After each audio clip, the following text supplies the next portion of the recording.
Este es un sarcoma de células claras de un paciente, digamos en la tercera década de la vida. La lesión apareció en la fascia del muslo. En primera instancia, pues se ve una proliferación de células que se disponen en un patrón vagamente lobular, que forma como estas bolitas de células eh, que las dibuja unos septos delicados de tejido conectivo. Miremoslos. Aquí está el septo y las células tumorales son entonces acá las que tenemos, que se ven como burbujitas. Esto es porque el citoplasma es ópticamente claro, tiene un artefacto de retracción que es lo que le da el efecto de células claras. Normalmente va a haber tanto células así como estas que vemos aquí en el centro. Me acerco.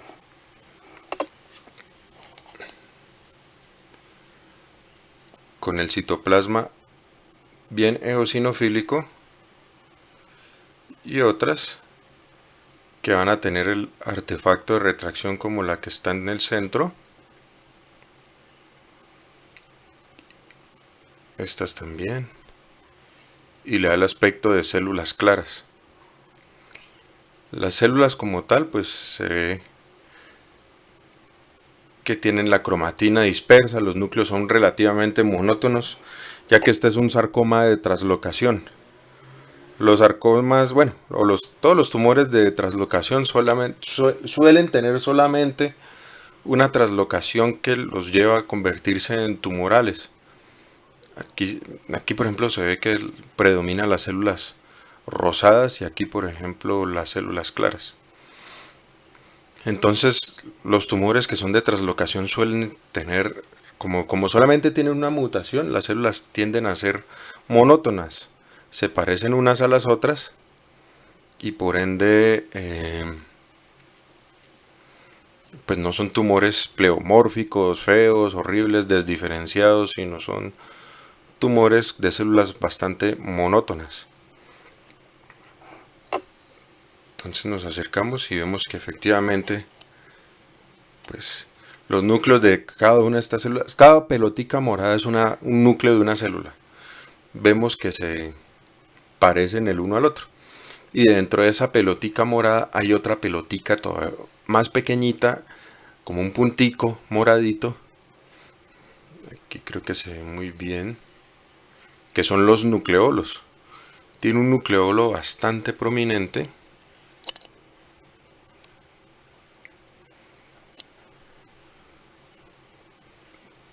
Todos esos punticos morados son los nucleolos, por donde vemos que todas las células tienen ese nucleolo prominente. Miren este nucleolo tan gigantesco acá. Este acá. Todas las células tienen nucleolo prominente y eso de por sí pues empieza uno a hacérsele reminiscente a otra lesión que se llama el melanoma. Y este parecido se complementa cuando vemos que algunas células están produciendo este pigmento marrón como las que se ven acá, que es pigmento melánico.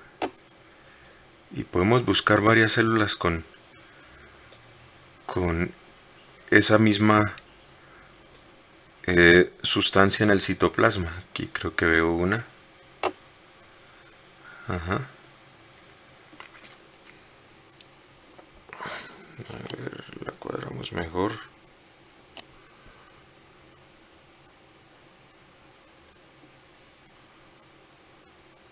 Aquí se ven dos en el centro que también están produciendo ese pigmento melánico. Entonces de por sí pues va a ser una lesión que pues va a ser bastante reminiscente al melanoma. ¿En qué se diferencia? Primero, en la aparición de esta lesión, como dije, fue en la fascia de miembros inferiores, eso de por sí. En empieza a hacer sospechar en otro diagnóstico, que es el sarcoma de células claras, y el otro es la presencia de unas células que son gigantescas, con muchos núcleos dispuestos a la periferia de la célula. Vamos a buscar una... No encuentro alguna.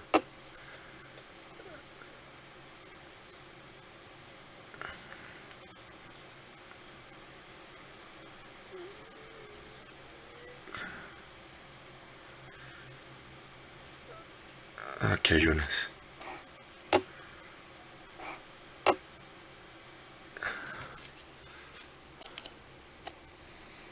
Aquí hay tres. Son estas células que son, primero son gigantes, segundo tienen muchos núcleos y tercero los núcleos se disponen a la periferia. Y vemos que incluso se acompañan de estas células que son productoras de melanina. Entonces es una lesión tumoral que en primera instancia va a recordar el melanoma. Pero entonces, por las características mencionadas, no va a ser la primera impresión diagnóstica. O sea, siempre hay que descartar el melanoma, pero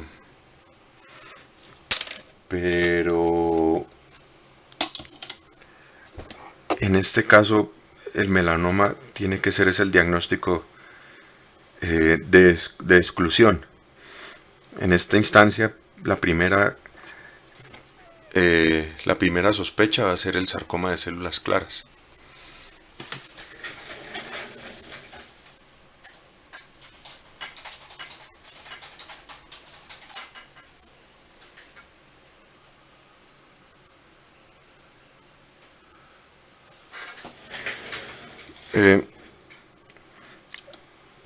Para diferenciar entre el sarcoma de células claras y el melanoma, la inmunistoquímica no sirve, porque me van a marcar los mismos marcadores. Entonces, es bobada realmente mandarle a hacer inmuno a un sarcoma de células claras, a menos que uno esté pensando en otra cosa distinta al melanoma. Ya que uno está pensando, por ejemplo, que en un carcinoma o en un sarcoma sinovial, ahí sí la inmunistoquímica podría ser de utilidad. Pero para diferenciarlo de melanoma es una bobada. Por ejemplo, este marcador es el S100, la proteína S100. Y vemos que está marcando. Las células son reactivas. Pero pues eso lo puede hacer tanto el melanoma como el sarcoma de células claras, no me está ayudando. Realmente este caso no se le había pedido inmunistoquímica, pero pues bueno, aclaro que yo no fui. Aquí tenemos otro marcador melanocítico que es el melana. Vemos que las células también son reactivas. En el citoplasma. Ahora acerquémonos acá también. A ver la reactividad mucho mejor. Este es el HMB45, otro marcador melanocítico. Pero insisto, ese marcador... Estos marcadores es inútil. Si realmente uno necesita diferenciar un melanoma de un sarcoma de células claras, toca por citogenética. A buscar una translocación que me une dos genes, el EWS con el ATF1. Eso se puede hacer por PCR o por FISH. Pero hacerle inmuno a este tumor realmente es más inoficioso. Es buscar de pronto las características definitorias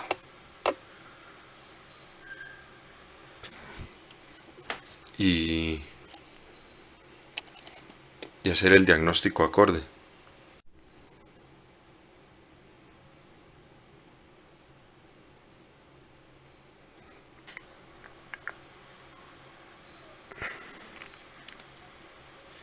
Por el contrario, vemos cómo la inmuno antes nos ayuda a definir las características tumorales, ya que el trasfondo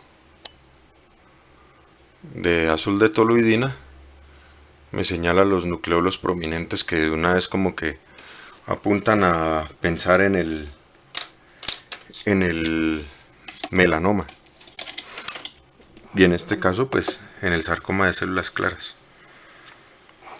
Este es un cóctel de queratinas, aunque está marcando su interpretación aquí es más. O sea, realmente si fuera un carcinoma esto estaría completamente marrón, como de pronto vemos en el control. En el control vemos que las células epiteliales son extremadamente marrones, mientras que en el tumor es más, mucho más claro, que más bien debe interpretarse como no contributoria o expresión aberrante si quieren, pero no, simplemente me está descartando por ejemplo carcinoma y sarcoma sinovial.